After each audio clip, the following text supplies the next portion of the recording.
legitimates, and welcome back to my channel. Today we are doing the Vamp wristlet bag. So this is the original pattern, and this is the one I made today. It is the same pattern with the same fabric, but I boxed the corners bigger so that you get more space. They are both equally as adorable, and you get the template in the subscription box. I will be releasing the template as a separate thing, but for now, that's what we're doing. So stay tuned and I will teach you how to make one of these. All right, let's get started. So I have already ironed on my fusible fleece. How I did that was I used my heat press, but you can use an iron. So you put the vinyl right sides down, you put the sticky side on, then you want to put a sheet of parchment paper or baking paper or a cloth, because if the iron directly hits this, it shrivels and hisses. So you put a piece of paper and then that'll heat up and stick it on. You can also use foam, you just have to be aware that it will be thicker. So I'm going to start with a main center panel.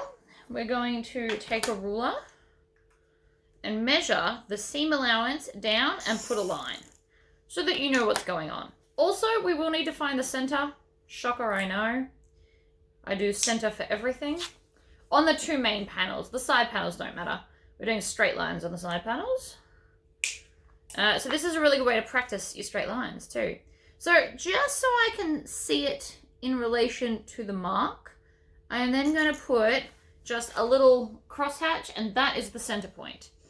Now on my ruler, you get all these crazy lines that do angles. I'm personally today going to use the 45-degree angle line, but you can use any line you want. So I'm going to line up, I might go this way. I'm going to get the 45-degree line, which is here, and I'm going to line it up along that line so it intersects at that middle point. And so what that's going to do is make sure that there's a diamond front and center. Now, obviously you don't have to do this, but it's just, you know, something extra. And then I'm going to rule a line with my tracker pen.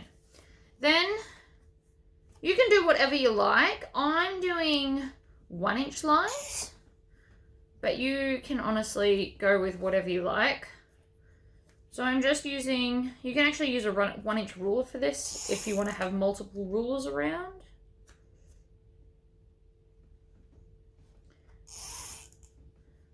And I'm doing squares. You can also do diamonds. You can make them bigger or smaller, or you could do double lines like I did on that Lola bag recently. But this is what's in the pattern, so that's what I'm doing. Oops. So that line was very, very crooked, so I'm just going to wipe it off. Beauty of a Chaco pen. Line it up, draw it on, line it up, draw it on. So that's one direction. You've just got, don't worry about all the dust. We can get rid of that later. I literally just wipe it on my jeans usually. I'm classy like that. So then we're going to come back to the middle point.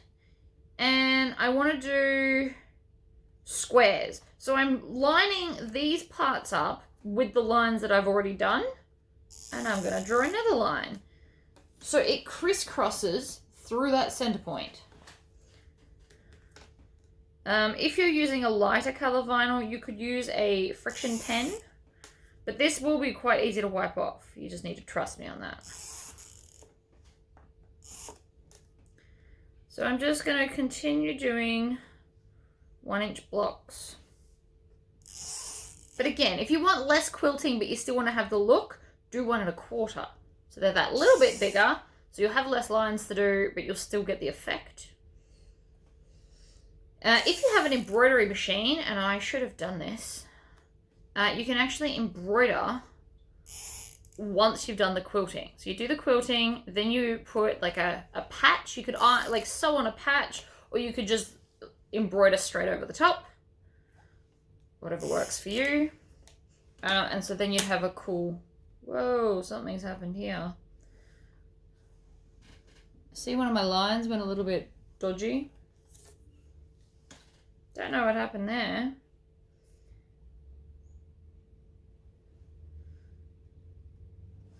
Alright, so now all of that is going to be wrong. That's annoying. I'll put that one aside and do it again in a minute. That's fine. I would still be doing it like this anyway. So you want to quilt both of them at the same time.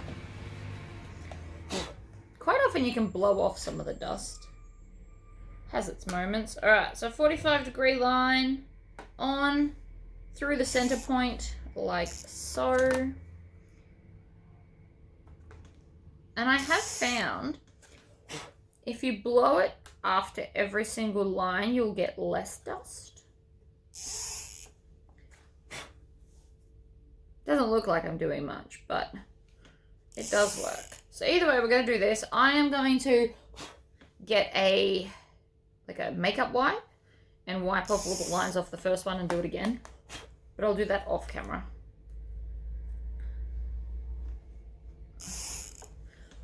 So just pay attention that your ruler doesn't slip, because that's obviously what happened. I slipped with the ruler. But it's easy enough to fix.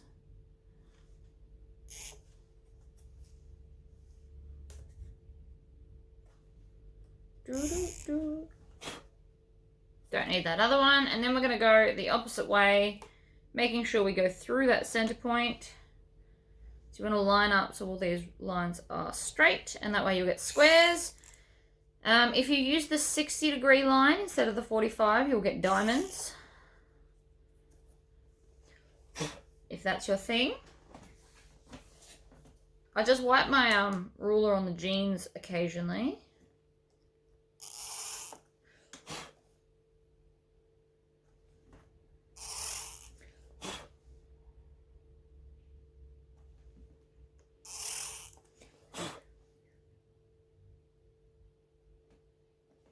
I'm also going to warn you now, they are doing more explosions. I heard some before when I was putting my makeup on.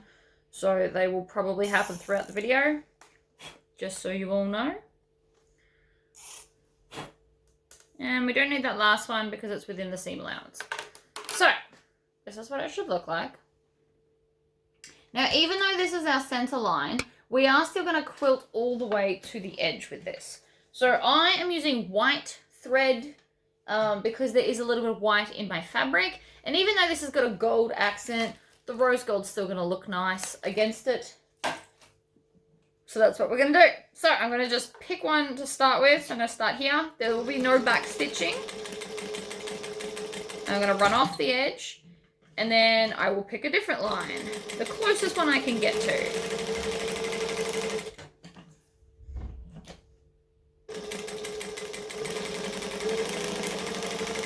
We're gonna go up. I really miss my fake nails right about now.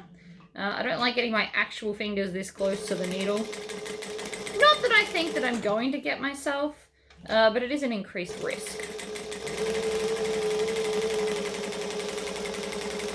So as you can see, I'm just going all over the shop so I don't have to cut as many tails.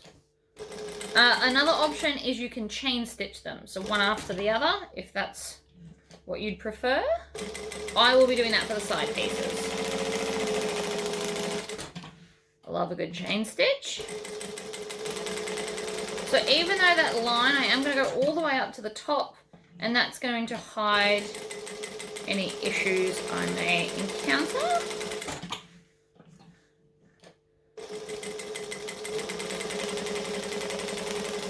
So you want to go slow and steady. To try and make sure that you get exactly on the line.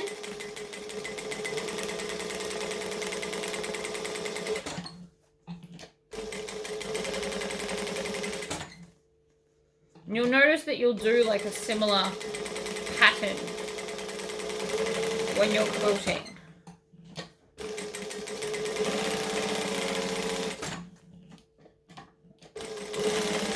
And then over. So far I haven't had to cut the thread, which is nice. And then I've just got this one here to do. Because we can't get them all, but I got all but one, so that's not too bad. Which is where I started, funnily enough. Look at that. Love it. And then I'll just trim off any tails that you encounter, or any kind of jump stitches like this, so that it's not pulling and warping the vinyl, especially this one in the corner over here. That was a bit of a big jump. And then, so it goes like this, where it's all kind of, see here, you can see all the dust on it. I literally just rub it on my jeans, or if you've got a towel or whatever, and it's instantly gone.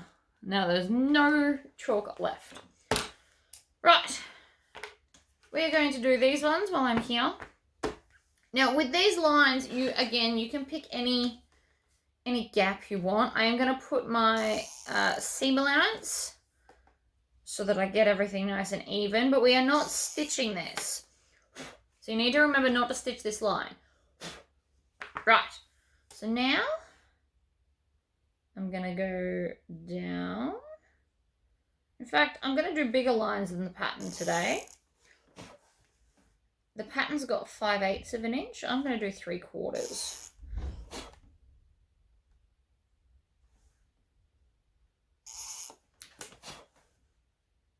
For no other reason than I feel like it. And also to show you that you can alter the pattern to suit whatever you want. It also means I'm going to sew less lines, which would make it a little bit quicker. And by less, I probably mean maybe one. I didn't shut my computer, so you're going to hear the ding noise. That is my bad.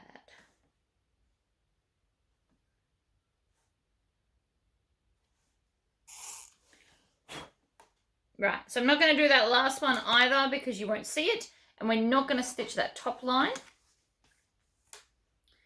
But I am going to grab this.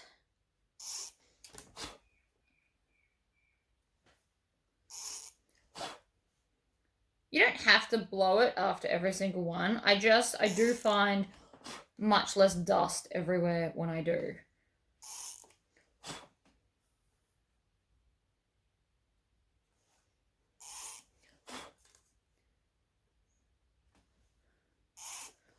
So you can rule these 2 at a time or 4 at a time, depending on if you're altering the pattern, you want to remember what you're doing.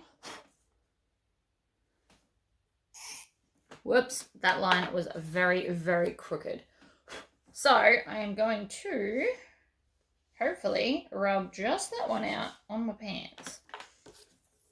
And again, you could just get a damp cloth or a makeup wipe or a baby wipe or whatever works for you.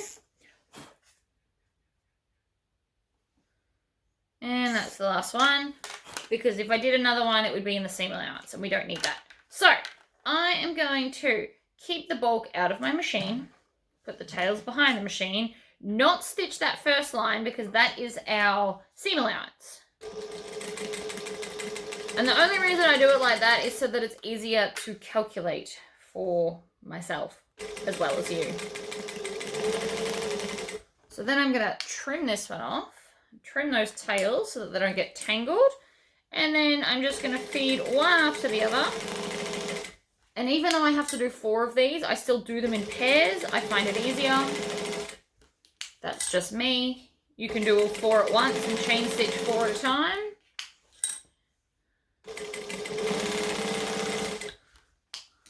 I don't need that pen on here. I flick it on the ground. It's my whiteboard marker. I was writing a to-do list today before I started this video.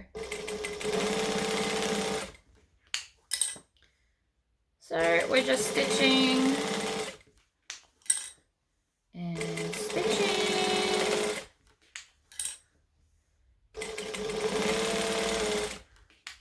So it is a little bit time consuming, but it does look really cool. So, I mean, you can skip all of this if you don't want to. You could do, you could use machine quilting and do that. You could do like some fancy patterns. You could have this as a whole piece. So that's something fun you could do. Instead of cutting these 4 bits, have it as one solid bit. Do some embroidery and then cut it up. And you could just put some phrase stopper on the edges. That would look really fun, actually. Alright, so that's that done. I am going to repeat that exact process with the other pieces, and then I will turn the video back on because I have to go and deal with that. So I will be right back for you, and I don't know how long it'll be for me. See you in a minute. So I thought I'd show you this. I have wiped off half of the markings because the other half was still fine. So then I can just, I'm waiting for it to dry. You can't really put a chalk pen on it when it's wet, but that's cool. So then I'm just going to redraw all the lines, but correctly. You'll notice I'm probably more careful this time because I botched it the first time, but that's okay. You don't have to wipe the whole thing clean. You just have to wipe off the issued areas, which was half, admittedly, but still. And so then I come back this way and redraw the bottom half of my lines.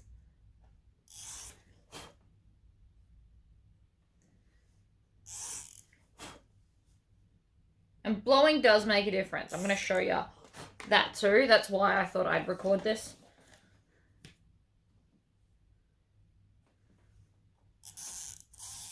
Oops. That's right. That one's not really in my way.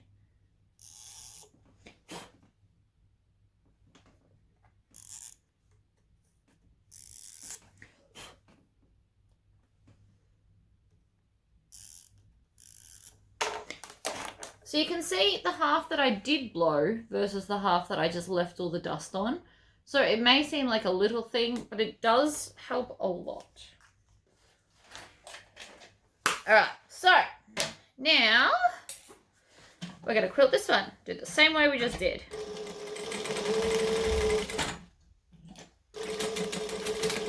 Yep, that sounds like something has caught.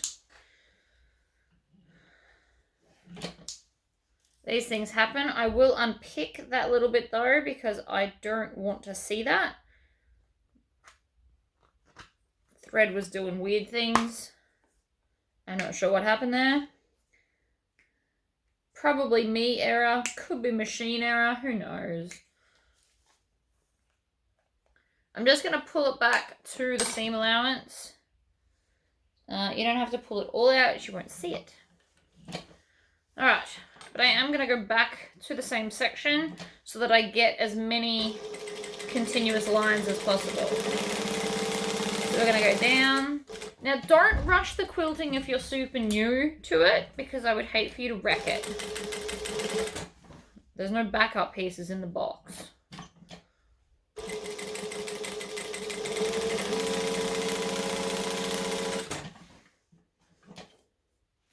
I didn't cut all of the pieces for this box. I only cut the lining pieces for everyone. But it seems like you guys liked that idea. So probably next time I will pre-cut the whole box for you. I'll get some templates made up. It'll make my life way easier.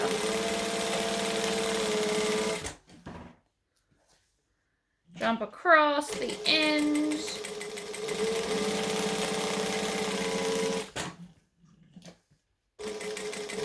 Up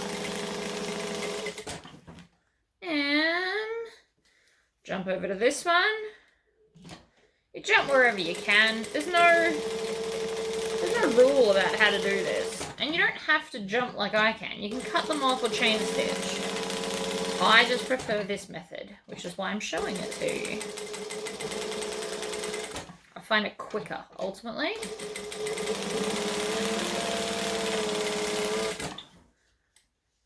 Jump across to here.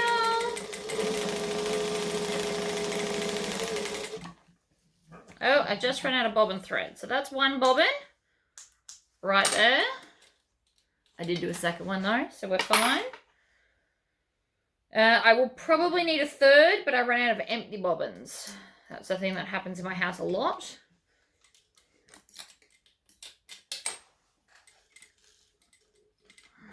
I should buy some more, but, you know, I've already got 20 something. There's got to be a limit, right? Okay, so I'm going to come and I'm going to go into this hole, and then I'm going to go backwards one hole, This is the bit that I'm taking my time with because I want to kind of hide those stitches.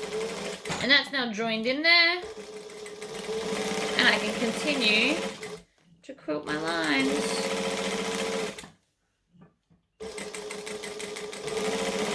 Like so. Now I just need to trim this tail and the tail from the old thread there. Trim that off. And then all of these jump stitches around the edge just to make sure it's not pulling where it shouldn't be. I've got them in both those corners. You also want to trim off the tails so that they don't get in the way for the next part. But now we have quilted.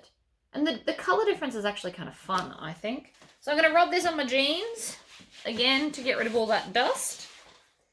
Or you could use a wet wipe, but that works just as well. So you can, yeah, I can see where that join is, but from a distance, it's not really noticeable. People that don't sew wouldn't notice it. And if it's bothering you, grab a lighter and just melt it down that little bit more. Like that. So from there, you can't see it. Okay. Next up, piping. So we need our piping cord and our piece of vinyl. So I cut, for my piping cord that I stock, which is a size 1, I cut a 1.5 inch strip. Everyone's got their own way of doing it. This is what I do.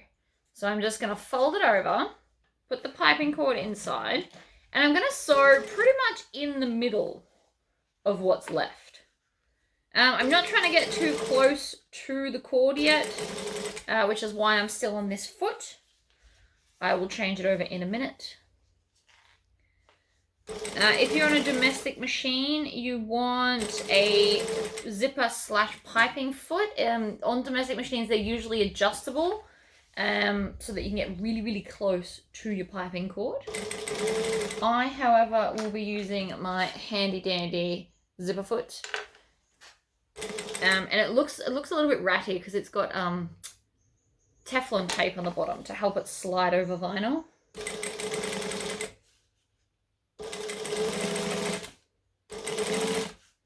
So I'm using this hand to push it to the edge, and then I'm using this hand to kind of do this and fold it in half. You want to make sure it is folded in half well, because I have built the seam allowance into this, and that is important.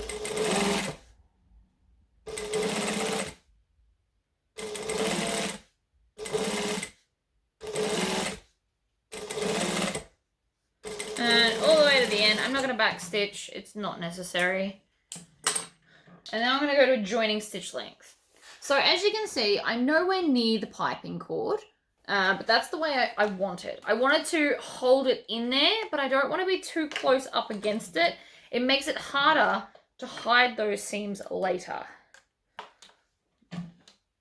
And if you're new to piping cord and this is the first time you've ever tried it, you definitely want to do it this way. Otherwise, if you do it too close, it'll be popping out of the seam and it'll wreck the look. And that's not what we're here for. Yes, I use a bobbin to do up my sewing machine. I thought about getting that spring-loaded one. I still might try it out, see how it goes. Alright, I'm also going to trim off these tails so that they don't annoy me. Tails annoy me, if you haven't picked up on that yet. Okay, so, lining up, this is the top here, not that it matters yet, it'll matter later. That's why we only clipped one side and not both, so that everything lines up. Anyway, I'm going to line this up against here, put it under my machine, and I'm going to stitch one stitch in from the lines we just stitched. I'm not back stitching, it's okay, we've still got more lines to do yet. This is just holding this on. So this is one way you can do it, to stitch it on. Or, if you wanted to, you could just wedge it in between. I like to stitch it on though, that's my thing. You don't have to do it this way. And And I'm just going to chain stitch them up against each other. And this is just attaching everything. And then you want to get some vinyl scissors, not your snips. And we're going to cut in between here. And so now that lines up perfectly at the edge. Trim off those tails and the extra piping cord. And then I'm going to pop this in the other way, butt it up against each other, and sew again. And that way I'm wasting minimal everything. You can pre-cut it if you want to, but again, I find this way quicker. Which is why you're watching the video, I'm sure. And then I'm going to flip this around and shove it under and go again.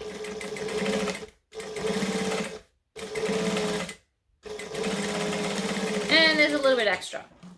I did that deliberately in case you didn't leave.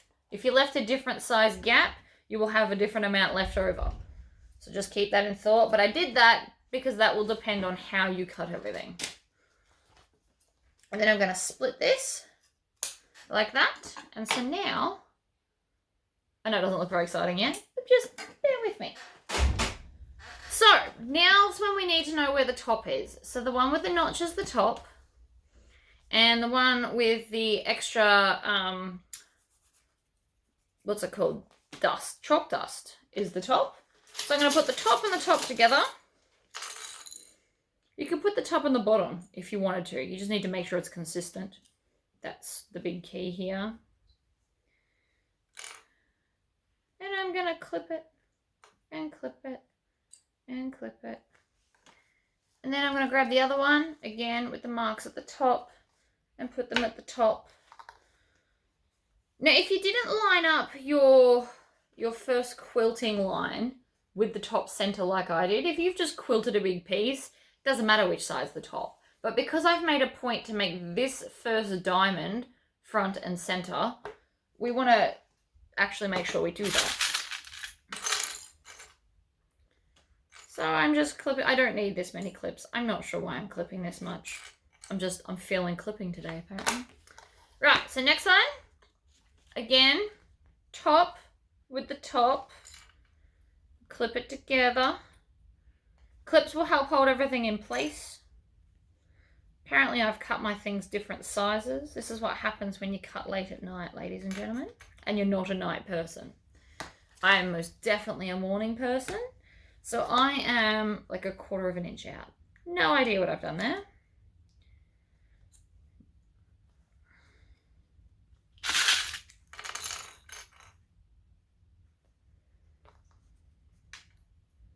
And clip and clip. Okay, so I've clipped them all on because again we're going to chain stitch. I actually might leave that there, but I'm going to flip it over to this side where I can see where my previous line is, and so I can get nice and close to the vinyl. So now you'll be using a 1/2 inch seam allowance, and if you've got it all correct and you've done it the way I've suggested, you should pretty much butt right up against that quilting, the piping cord. So instead of back stitching, I don't like to back stitch through too many layers. I find I personally snap needles. I think it's due to the fact that I go too fast, but whatever. So I'm going to stitch 3 stitches, and then you'll notice I went back to the start to do it again. And then I'm just going to concentrate on getting nice and close to that piping cord. Now you can feel it. I can feel it through all of this. I am feeling very nervous without my fake nails. I don't know why. It's a little bit ridiculous, but anyway. And I'm going to show you this. Now normally I would chain stitch because we all know I love chain stitching, but you've now got some cord that's upside down. Not that it matters. You've got the piping cord in there. Now, mine is not as close as you can get. I will do another pass to get nice and close because that's what I like to do. But it is in and it is attached. Now, getting close to the cord is just a practice thing. Also, I veered slightly off my 1/2 inch seam allowance. I did slightly less, which means I'm not as close. That's my own fault. If you stick to the plan, your piping cord will be nice and tight. So this one I did closer. See how it's sitting in there really nicely. I think it looks good. It's not too high. See, this one's a little bit higher over here. See how it sticks out a bit more? This one's nice and in that seam. Either way, I will do a second pass over these. You don't have to switch it over to the side where you can see the original stitches, but you'll notice that you don't sew anywhere near the original ones, which means you're not going to accidentally see your thread popping out. And especially since I used a white thread, you don't want to see that.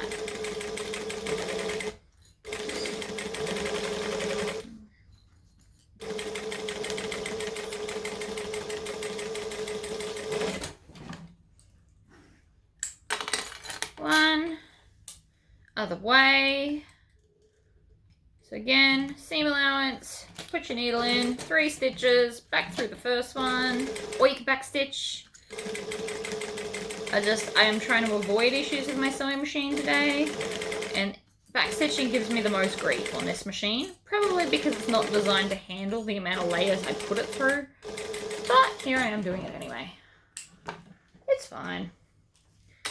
Alright.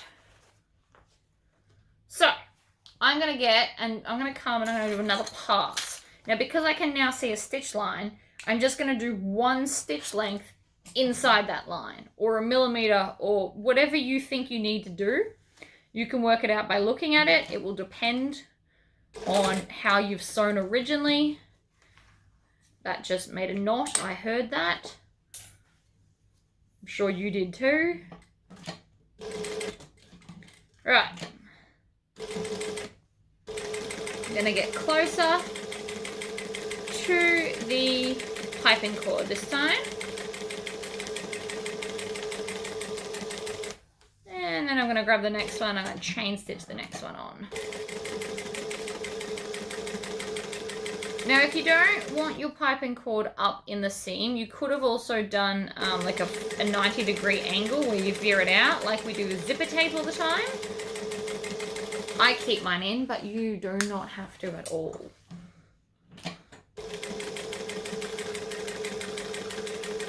Again, I'm going slowly because there's lots and lots of layers of vinyl here, and I don't feel like snapping a needle.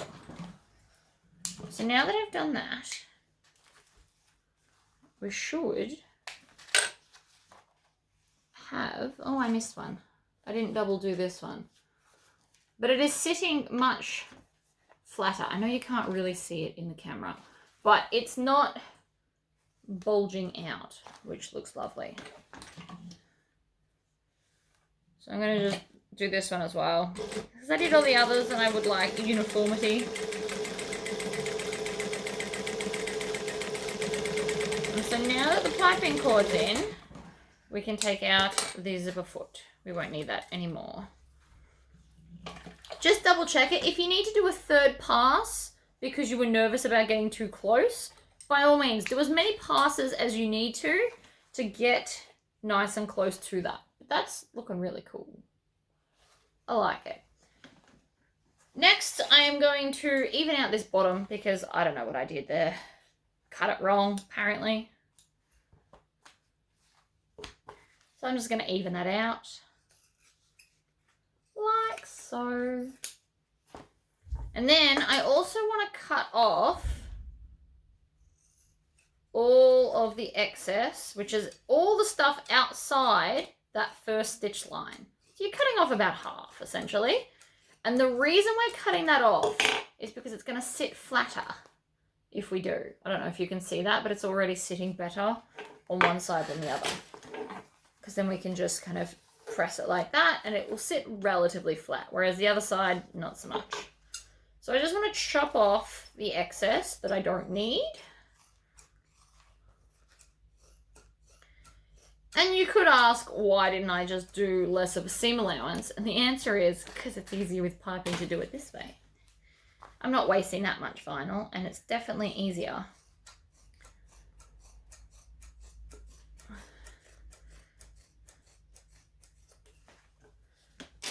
One more side. Now there's a lot of layers of vinyl here, and you have to remember we still need to box those corners. So cutting out excess bulk is a good idea, just in general. Voila.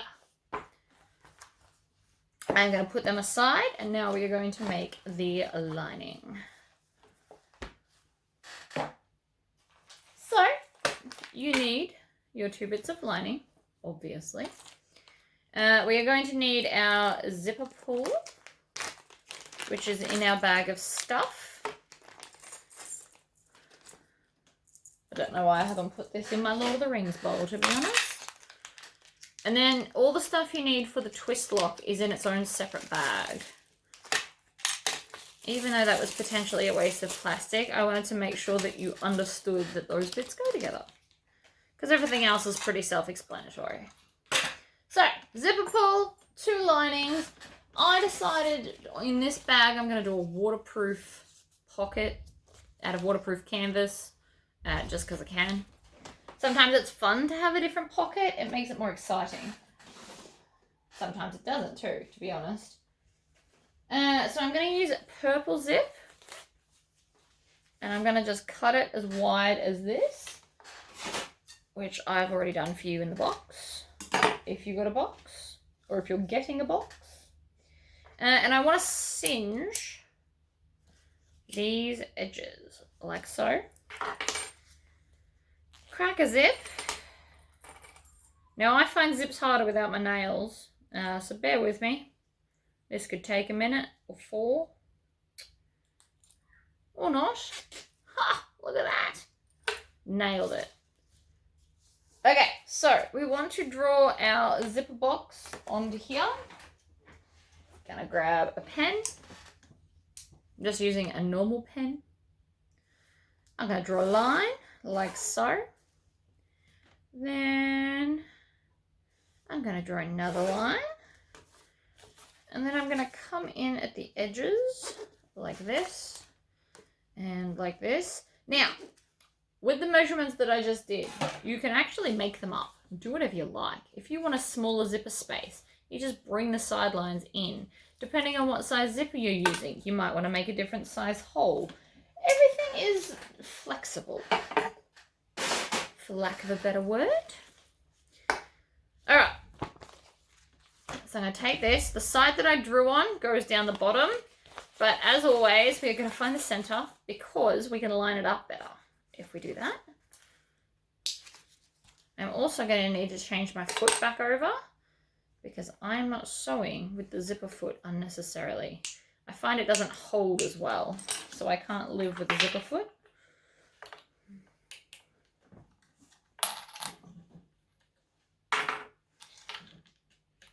Other foot on, do it up. So this is a Teflon foot, so it glides over vinyl quite nicely.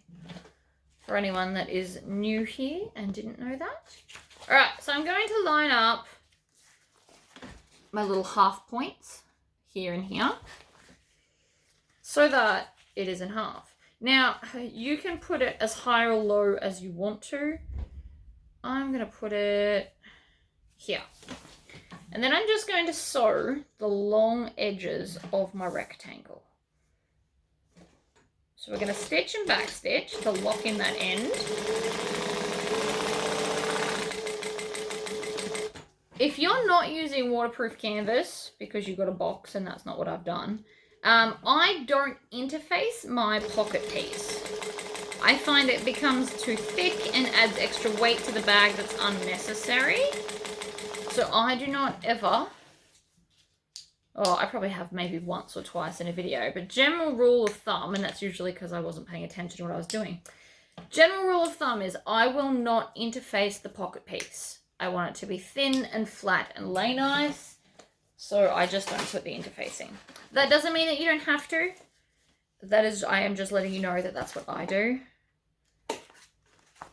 So I'm just putting a little snip roughly in the center, and then we're going to trim it out, triangle out those corners, and by that, I mean make a triangle in the corner. See that? You don't want to make your triangle too short. There's no such thing as too long, but there is definitely such thing as too short of a triangle in the corner.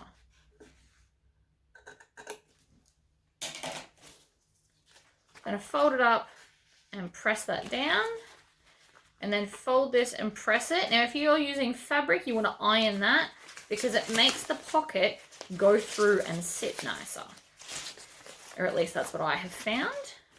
With waterproof canvas, I can actually just bend it over and squish it. I actually think in some of the boxes, I did a different pocket in some of them, I think it's cool. You don't always have to have the same fabric everywhere. Food for thought. All right, so I'm going to have my zipper closing to the left because that's what I like. You can do it to the right. No world says you can't. And then I'm going to line the zipper up in the middle of the zipper pocket hole. Line the zipper up on the edge, and I'm going to come this side of the zipper closing and then stitch around the edge. Now I'm going to go slowly and deliberately because I'm using a white thread. You could switch it over to black because the lining is mainly black, but I'm not going to. I am confident enough in my stitching that I'm going to leave the accent color. You don't have to though. If you're new to bag making, make it so it blends in until you get really good at zipper pockets. Needle down, pivot down, down, pivot. It's always needle down and pivot. And then when you get back to the start, we're going to go 2 extra stitches and back stitch, like so, and then trim off those tails, put them in the bin. And so now we've got a zipper pocket. I'm going to fold this back down in half and stitch the sides, but not the bottom, because we will turn the clutch through the zipper pocket later. You can always go faster on short bits, straight bits, not curves.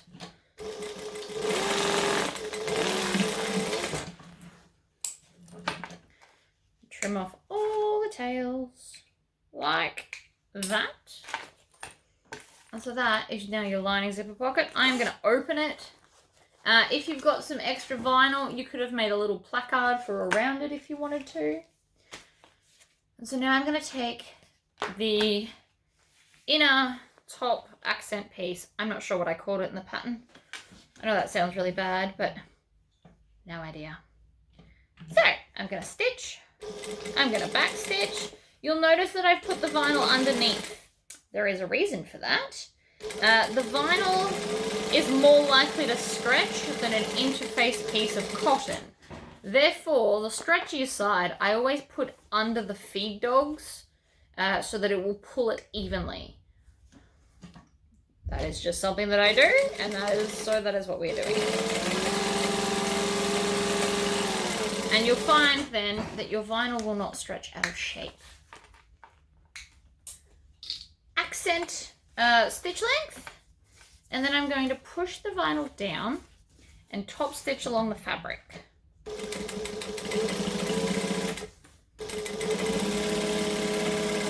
Like that. And I'm going to do the same to this one, and you'll notice I am chain stitching because it saves time and thread, and there's less tails to trim off. You just chop it in half instead. So now we've got that and that. Oh, you know what I forgot? I forgot this. That's not ideal.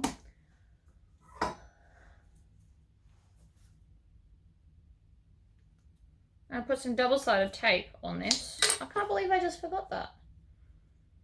Oh well. So I'm going to fold this in half. I've worked out why I forgot it.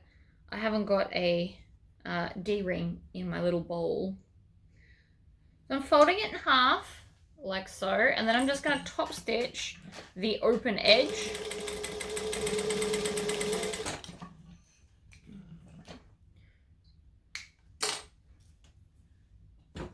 And then I'm just going to unpick a little hole to kind of slot it into. Now you want to make sure that you're not too close to that edge because you've got to remember your seam allowance. So I'm actually going to unpick 4 stitches and then I'm going to unpick the stitches that coincide with that gap because I wasn't paying attention. It's never a good thing.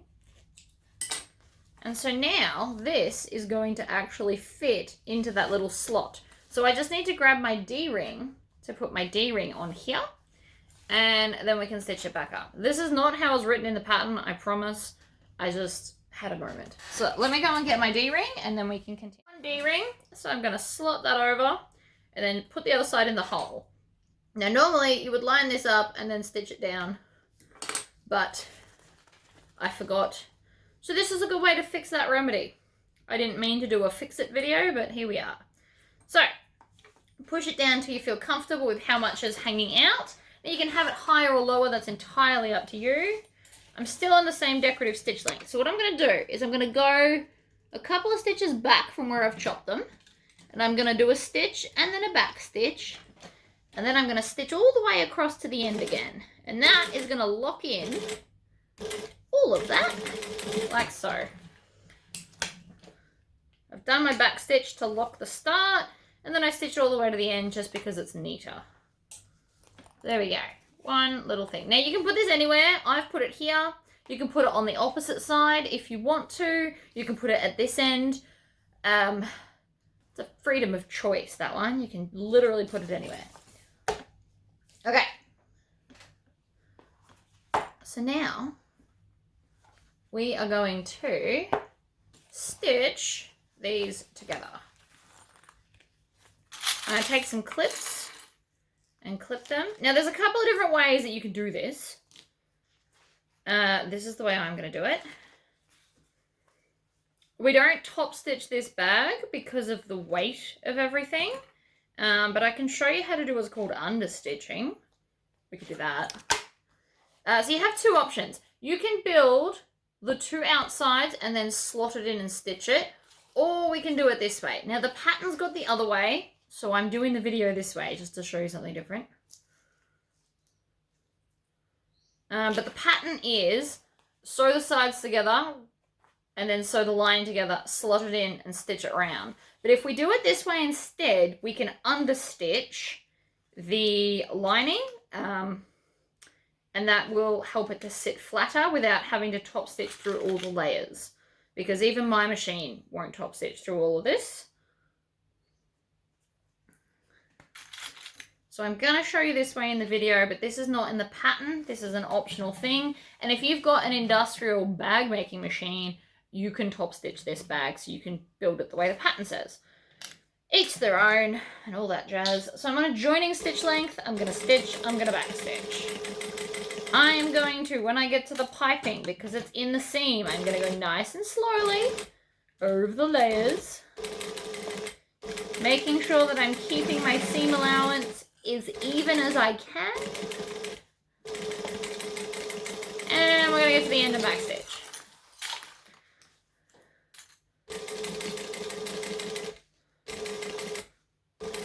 I know I'm saying there's always a million ways to make a bag, and there really is. So this way is just, you know, something a bit different to the pattern.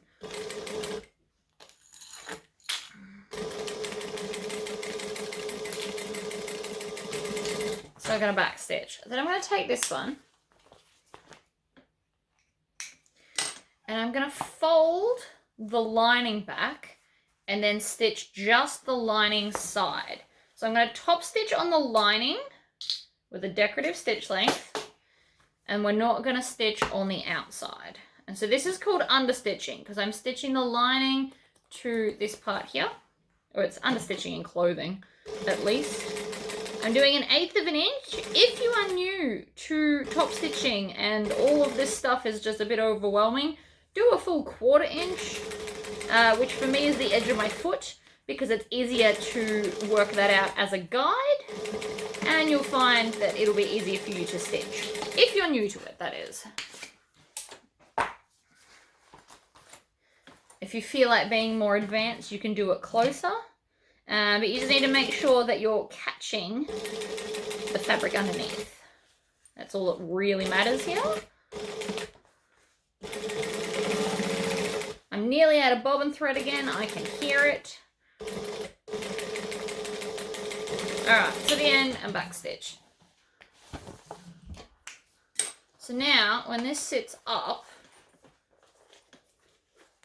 like this, the lining's kind of sitting flatter. Alright, so now I am going to line up the ends, which, by the way, should also, for the most part, be lining up your stitching.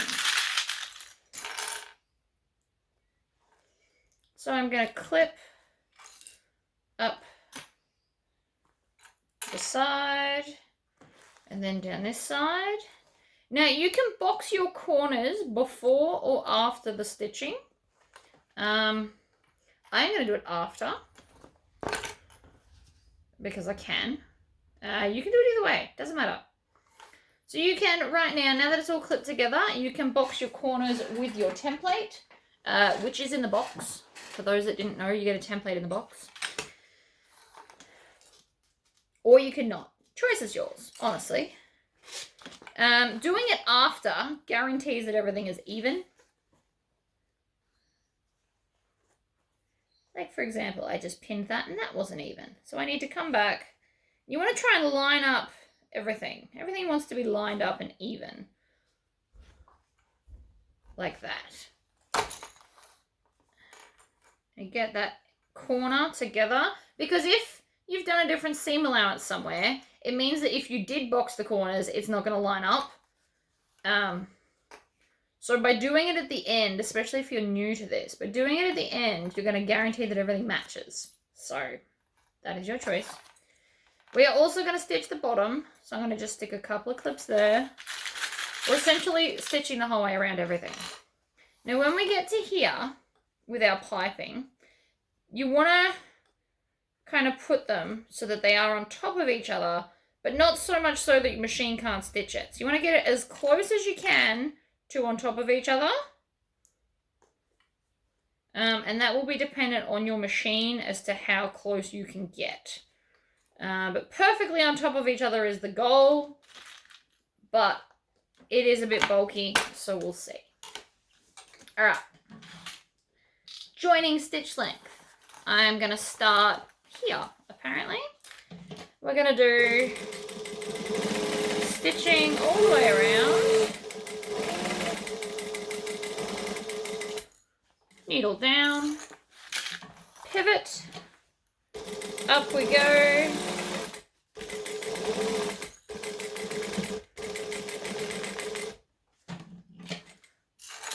Clean up your clips as you go. We're on the vinyl side now, so this side's a bit thicker.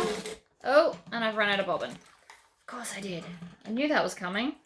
All right, so now I'm just going to go back and re-clip everything together. And we're going to do a bobbin. So I will be right back after I've wound one more bobbin. And one more bobbin will do it. So 3, depending on what size thread you're using. Bobbin is done. So we're going to just go back to slightly before we run out. And we're going to back stitch to lock in the old and the new stitches. And then off we go again. Slow and steady through the thicker parts. You don't want to snap a needle. Pivot. And then off we go. So, we're coming up to where the cording is. So I want to just get it nice and close.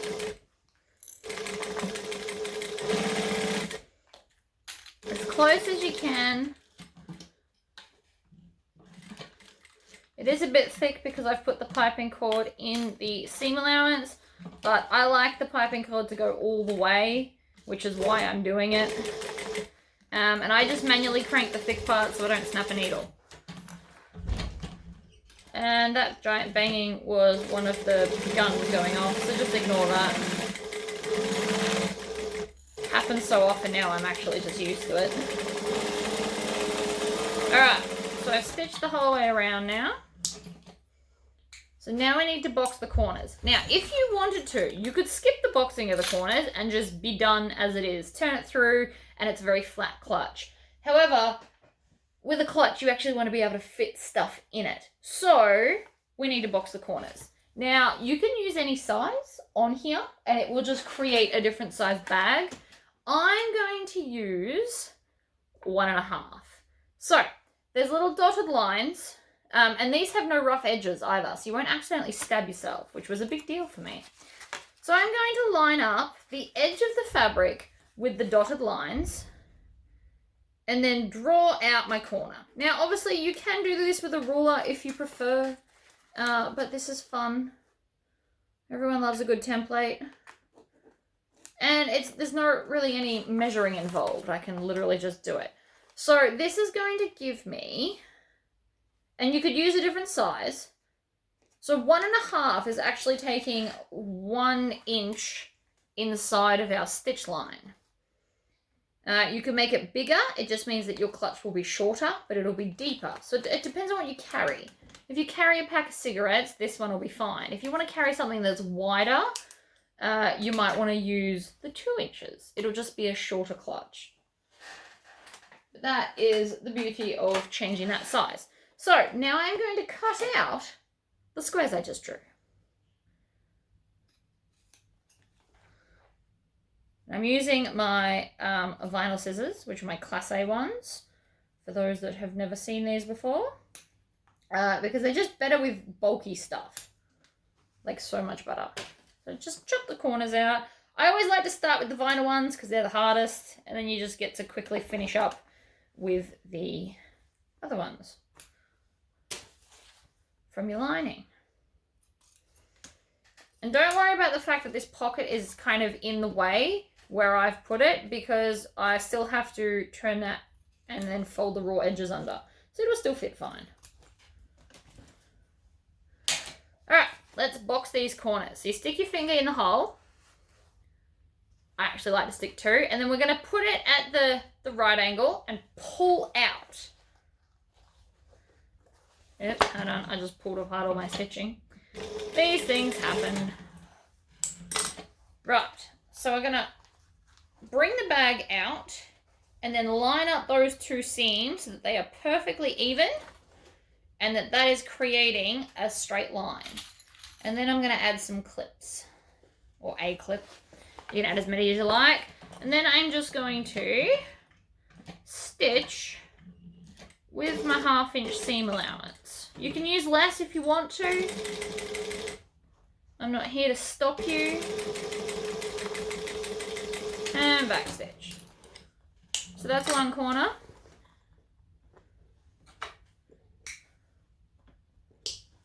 Trim off the tails, grab the next one, finger in, pull it out, and then line up that seam. Now with the second one, you want to make sure that this is going in the same direction.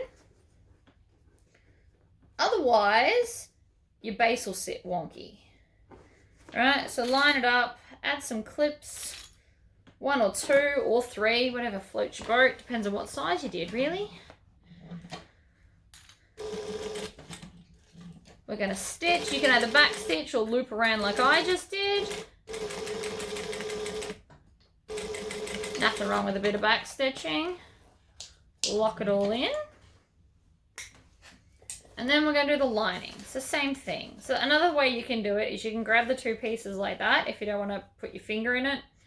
Don't know why you wouldn't, but you know, whatever works. Maybe your hand's sore. Back stitch at both ends to lock it in. So again, you can pull it out. And then you want to make sure, again, that this seam is going in the same direction as the other side.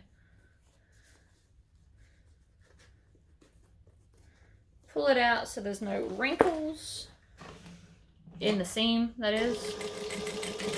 What's going out the side of the seam allowance is irrelevant at the moment. As long as you don't have wrinkles in your seam allowance, you'll be fine.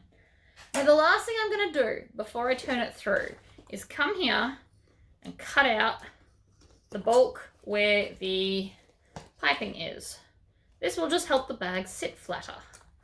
Just trim it out and throw it in the bin. Your hand's going to go through the zipper pocket, Turning bags hurts my hand at the moment. My fingernails are still a bit sensitive from when I lost all my fake ones.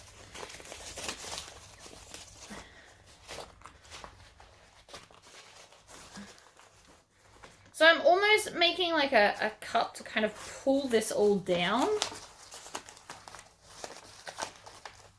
And to make sure it's easier, make sure your pocket is facing out that way. Because if you get it there, it's much easier to pull through, I have found, as long as I grab the right bit. Like that. Ta-da! So before I go fixing the shape of it, I have a nice easy access to this pocket in this weird deformed shape. So I'm going to tuck under the raw edges, and then for me, I can just rub it and it creates a crease, or you can add clips to it, and we're going to stitch it shut. If you've got a little tag, now's a good time to be putting it in.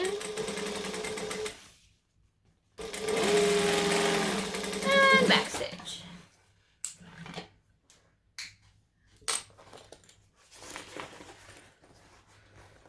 And then we just pull it all out.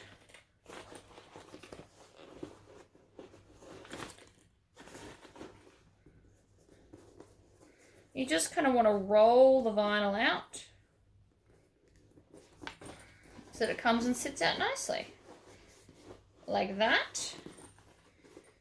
And then it looks weird because we also need to tuck under that top edge up there.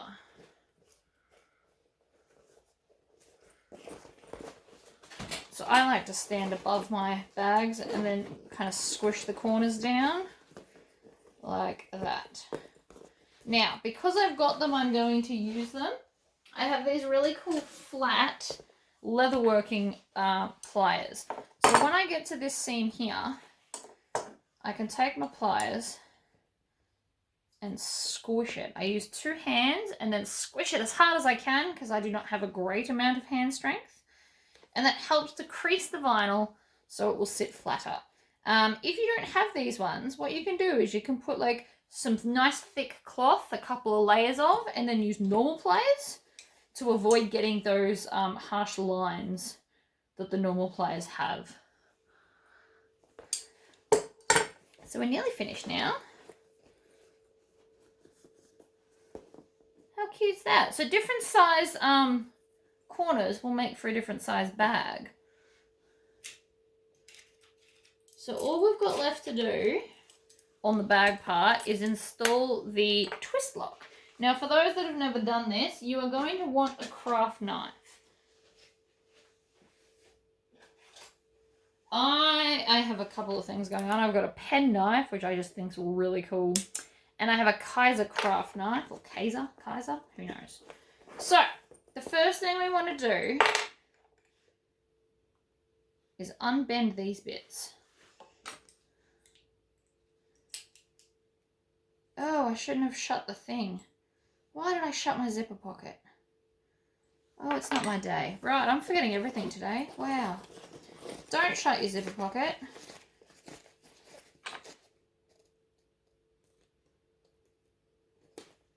So I'm just going to unpick that now because I need to get the backing inside. Now, depending on which wall you want to be the back of your clutch, you need to think about that right now because we're about to install the twist lock. You can also, instead of a twist lock, you can do magnetic snaps, but I'd be doing 2, not just 1. Right. Snip it open. That's enough. I just actually need to get my hand in there. I totally forgot about that. Don't know what's wrong with my brain today. Right, so pick a wall, any wall. I am going to pick the one where the zipper side is.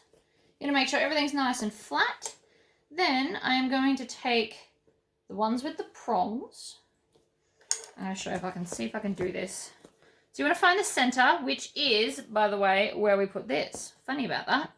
And then I'm just going to line this up in the middle of the vinyl accent. So I'm trying to do this where you can see. It's a bit tricky, but we'll deal. And then I want to take a pen. You can take a non-permanent one if you are concerned. And then I'm just going to put a little dot where the prongs are going to go. Right, so I've just got 2 very small little dots. Now I'm going to pull this away from the edge because this one only goes through the one layer.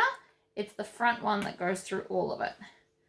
I'm going to take my penknife and just stab a hole through the vinyl, making sure I'm not getting anything else. And then push that through. Take my backing plate and put it on the back. And then I'm going to fold outwards because that's what I like to do. But you can fold it in or out, it doesn't matter. And so now that half is installed. Now we just need to put on our other side.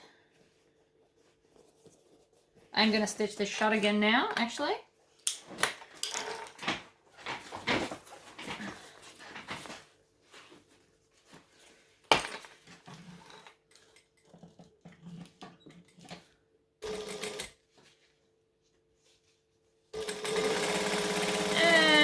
Stitch it shut.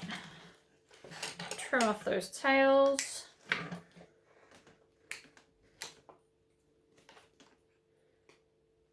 All of it. So I've got my undertail got kind of twisted up.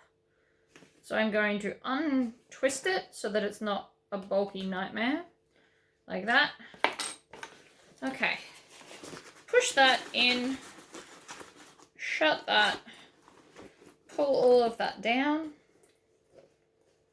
like so. And then I'm going to make sure that everything is centered, which again, you can tell by your quilting lines because we centered everything.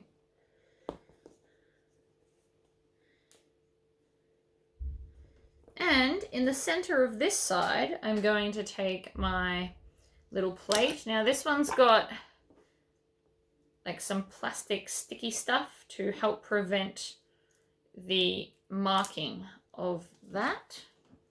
So we need to unscrew it. This is my cool little electric screwdriver I got off eBay. It's very cool, very handy for stuff like this. But my batteries are nearly dead, and I know I say at every video that I'm going to get new batteries, and I promise I will eventually. I've got them, I just keep forgetting to put them in. Alright, so now I'm going to take this, and in the center, I'm going to line it up like this, so that I know exactly where I need it to sit. Right in the middle of everywhere. And then I'm going to draw the inside box with a pen. And I'm going to put a mark where the screws go in.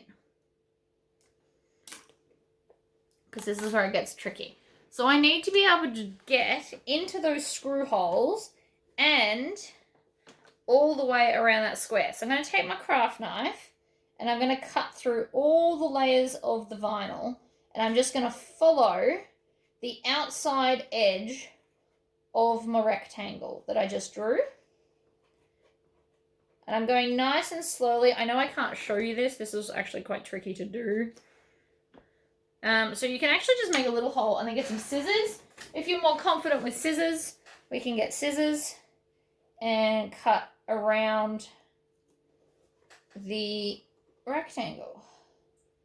You need to cut through all the layers because the twist lock has to be able to get through the hole completely.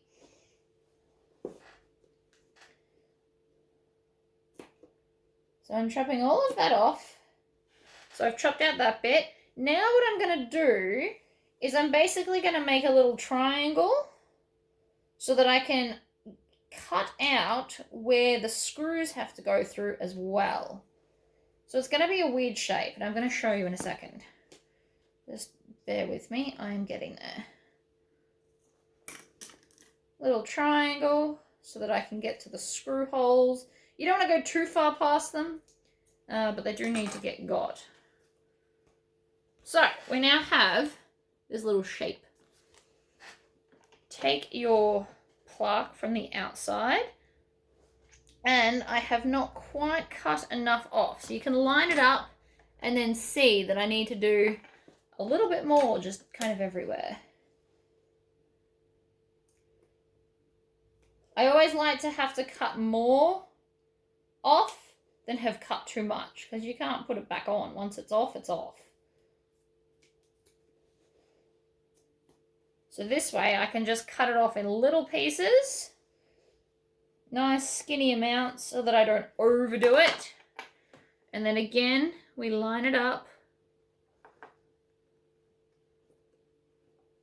And I still just need a little bit more.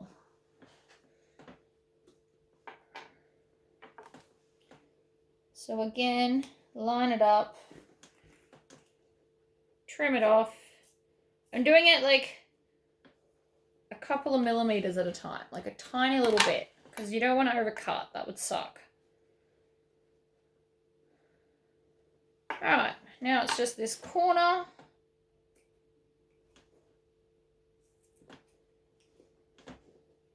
And this corner. Right. Pop that in. And then we're going to flip it over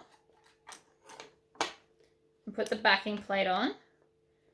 And in a perfect world, it's all sitting within the gap, which for me it actually is. So yay. Then we're going to put the plate on and grab one of your screws, which try not to lose. And then we just want to screw that in.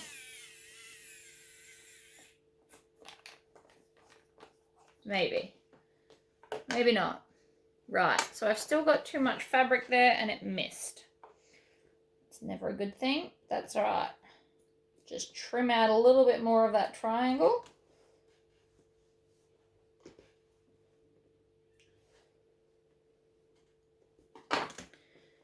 This is a little bit hit and miss. I don't have a magical... I think you can get dies that will cut the gap for you. I do not have them.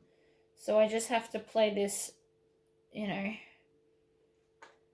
guesstimating game. So I'm going to put in one side, and then hopefully the other side will go in a lot easier. Ah! Yep, nah, I'll have to find that in a second. So this is magnetized. It's just not very magnetized, which is why it just dropped my screw. Very disappointing.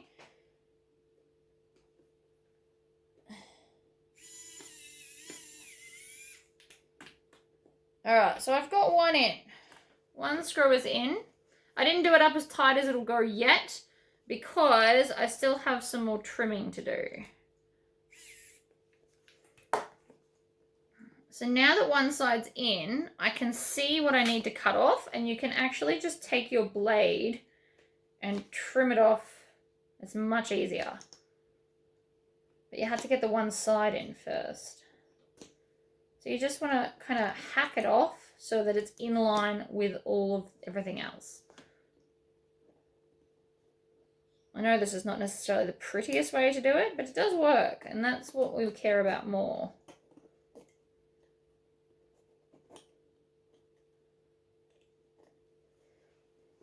You can even, because we haven't done it completely up, you can twist it out of the way to get that extra little bit out. Now that I've kind of hacked at it, I can see what needs to come off. So that helps. And then we just swivel it back on.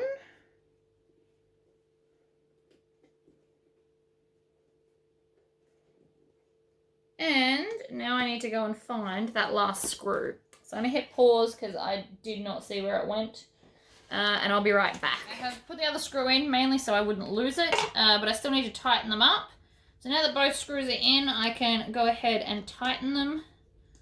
You can also put some Loctite on this if you don't want it to come out anymore, or some kind of like fancy glue.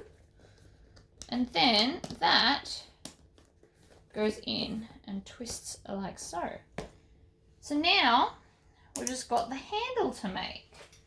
So I did the handle nice and thin for anybody that is on a domestic. I promise I did think about that. So we need our piece of vinyl. Now you can add anything you like, really. Go nuts with your accents. You could put a fabric accent. You could do some quilting on the handle. World is your oyster, really. I'm just going to move that over there. So now that the tape is on, I'm going to fold it to the center and go down. Now you want to make sure that this is really, really together because we don't want to see a gap. You also want to make sure it's pretty centered.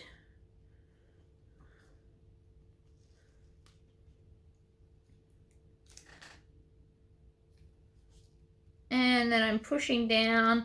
And if you want to, you can score the edges. So you can use the edge of the table like this, or you can use a little plastic scraper, which I don't know where mine's gone. I have two. I don't know why I can't find anything today. So we're just moving along and I'm squishing it down as I go. I'm making sure that there is no gap that you can see. If you're putting fabric over the top, the gap matters slightly less because you won't see it. You should still aim for perfection, but if you miss, it's okay. So again, I'm going to rub this on the edge of my table to crease it, like so. Now it sits. I'm going to go up to a joining stitch length, and I'm going to stitch down each side of the center.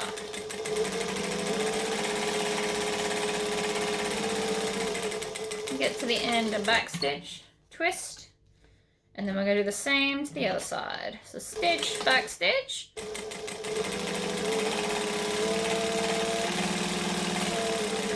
and back stitch. Here we go. So now I've got my stitching. That's not going to come undone. If you wanted to, you could do 2 more stitches on the outside. We're going to take our swivel clip, fold it over and bring it up and put it down. Now you can just kind of eyeball it, or you can measure it with your rivet spacing template. I'm not going to use it in this video because it doesn't come in the box. So I'm just going to hold all 3 things there. Now, if you do not yet have a press, there is a way to do this. I can't show you, but what you can do is get a plank of wood and get a fairly big nail and hammer the nail through all the layers of the vinyl to create your hole, if you don't have one of these. All right, so you could just hammer a hole through there. And then, actually, if you don't have a cam press, what you can do is you put it on like this,